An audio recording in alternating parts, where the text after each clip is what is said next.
जय हिंद साथियों, स्वागत है आपका सेल्फ स्टडी क्लासेस ऐप में और दोस्तों self study classes YouTube channel में। ठीक है, अगर आपने अभी तक सेल्फ स्टडी क्लासेस का ऐप डाउनलोड नहीं किया दोस्तों, तो आप प्ले स्टोर में सर्च कर लें सेल्फ स्टडी क्लासेस। यहां पर हिंदी साहित्य का बहुत अच्छा और दोस्तों ट्रिकी कोर्स, विस्तृत अध्ययन वाला कोर्स है ना, लॉन्च किया गया। इस कोर्स में आप एडमिशन लेकर के आपकी तैयारी हिंदी साहित्य की बहुत अच्छी कर सकते हैं। ठीक है, तो जरूर ऐप को डाउनलोड कर लें। आज का जो आपका पहला डाउट है दोस्तों वो ये है, स्वच्छंदतावाद शब्द का सबसे पहले प्रयोग किसने किया था।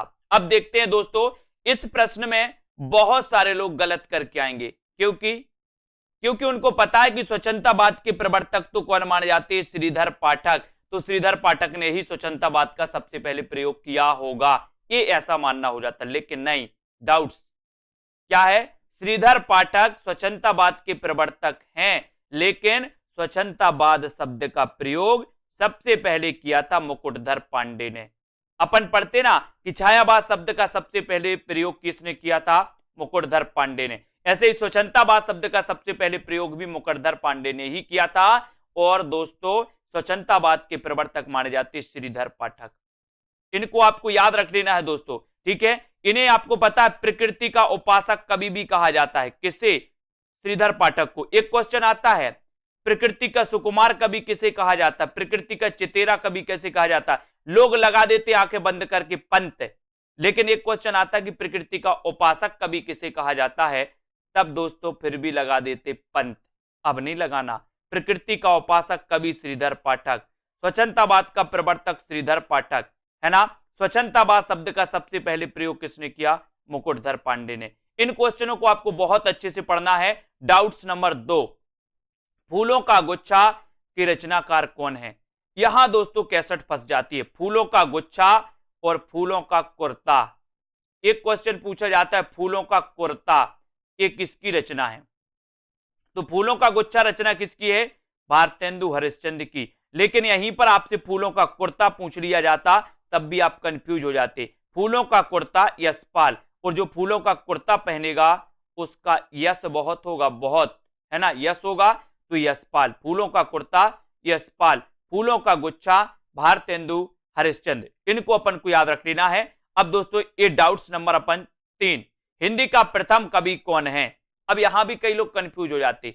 अगर आपसे पूछा जाए कि हिंदी का प्रथम कवि कौन है और प्रथम की जगह कवि पूछ लिया जाता है कि हिंदी का प्रथम महाकवि कौन है, तो क्या होता है, कंफ्यूजन। बोले हिंदी का प्रथम कवि कौन है तो उत्तर लगाते सरहपा, है ना। लेकिन अगर पूछ लिया जाए कि हिंदी का प्रथम महाकवि कौन है तो आपको उत्तर लगाना है चंद्रवरदाई। ठीक है, चंद्रवरदाई आपका सही उत्तर होगा। हिंदी का प्रथम महाकवि पूछा तो चंद्रवरदाई, हिंदी का प्रथम कवि पूछा तो सरहपा।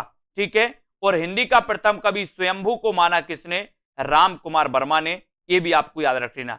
ठीक है, और राहुल सांकृत्यायन ने किसे माना, सरहपा को। ठीक है, अगला डाउट्स, अगला है युगधार की रचनाकार कौन है। युगधार, अब यहां से 2 रचनाएं आती हैं दोस्तों, एक तो पूछी जाती है युगधार और दूसरी पूछी जाती है युगधारा। अब इनको आपको दोस्तों क्या करना है, अच्छे से पढ़ लेना है। युगधारा, बोले युग की धारा में नांग बह गया, कौन बह गया, युग की धारा में, युग की धारा में नांग बह गया। तो याद रख लेना, तो युग की अगर धारा आ की मात्रा लगी हो, धारा की बात हो तो उत्तर हो जाएगा नागार्जुन, और धार की बात हो तो सोहनलाल द्विवेदी। युगधार, युगधार के लेखक कौन है, सोहनलाल द्विवेदी। युगधारा के लेखक कौन है, नागार्जुन। ठीक है, तो दोनों चीजें क्लियर। युगधार पूछा जाएगा तो आप क्या लगाओगे, सोहनलाल द्विवेदी। युगधारा पूछा जाएगा तो आप क्या लगाओगे, नागार्जुन। इनका वास्तविक नाम क्या था पता है, वैद्यनाथ। किसका, नागार्जुन का। और वैद्यनाथ द्विवेदी आपको पता है किसका नाम था, उपनाम, हजारी प्रसाद द्विवेदी का उपनाम भी वैद्यनाथ द्विवेदी था, है ना। यह भी याद रख लेना। नागार्जुन यात्री नाम से लिखते थे दोस्तों मैथिली में, यह भी याद रखेंगे। तो आपने क्या याद किया, युगधारा नागार्जुन, युगधार सोहनलाल द्विवेदी। क्लियर। अगला डाउट्स, अगला डाउट से समय देवता के रचनाकार कौन है। तो आप सीधे सीधे क्वेश्चन लगाना, बताइए, अगर आपको बनता है तो उत्तर जरूर बताएं, समय देवता के रचनाकार कौन है।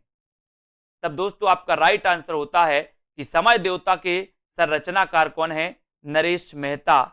लेकिन एक क्वेश्चन यही और पूछा जाता है, साहित्य देवता, एक पूछा जाता है साहित्य देवता, साहित्य देवता के रचनाकार कौन है? अब दोस्तों ये साहित्य देवता ये क्या है? निबंध है। और ये निबंध किसका है? मैंने आपको कई बार बताया कि साहित्य देवता को माखन खवाना है, और समय देवता है इसलिए लोग नरेश बन जाते हैं। बोले वो नरेश बन गया, बोले समय देवता है ना। तो समय देवता ये लंबी कविता है दोस्तों, किसकी? नरेश मेहता की। और साहित्य देवता के रचनाकार कौन है? माखनलाल चतुर्वेदी। कंफ्यूजन है, कंफ्यूजन, कंफ्यूज नहीं होना। समय देवता नरेश मेहता और साहित्य देवता माखनलाल चतुर्वेदी। इन प्रश्नों को बहुत अच्छे तरीके से ढंग से पढ़ना है दोस्तों। हमेशा पूछे जाती है सेशन दोस्तों, अपना हमेशा चलेगा डाउट्स वाला। जहां जो प्रश्नों में डाउट्स होंगे वो हम निरंतर वीडियो के माध्यम से आपके क्लियर करेंगे। आपको बस अपने वीडियो को शेयर करना है, अपने मित्रों तक पहुंचाना है, और सेल्फ स्टडी क्लासेस ऐप जरूर डाउनलोड कर लेना। वहां पर आपको हिंदी साहित्य का कोर्स लॉन्च किया गया, उस कोर्स को आप दोस्तों ले सकते हैं, परचेस कर सकते हैं, उस कोर्स में एडमिशन ले सकते हैं, अपनी तैयारी बहुत अच्छी कर सकते हैं। ठीक है, तो वीडियो को लाइक करना है, शेयर करना है, और दोस्तों सब्सक्राइब कर लेना है चैनल को, बेल आइकन को जरूर दबाएं ताकि इंफॉर्मेशन आप तक पहुंचे। ठीक है, तो आज के इस वीडियो के लिए बस इतना ही। जय हिंद।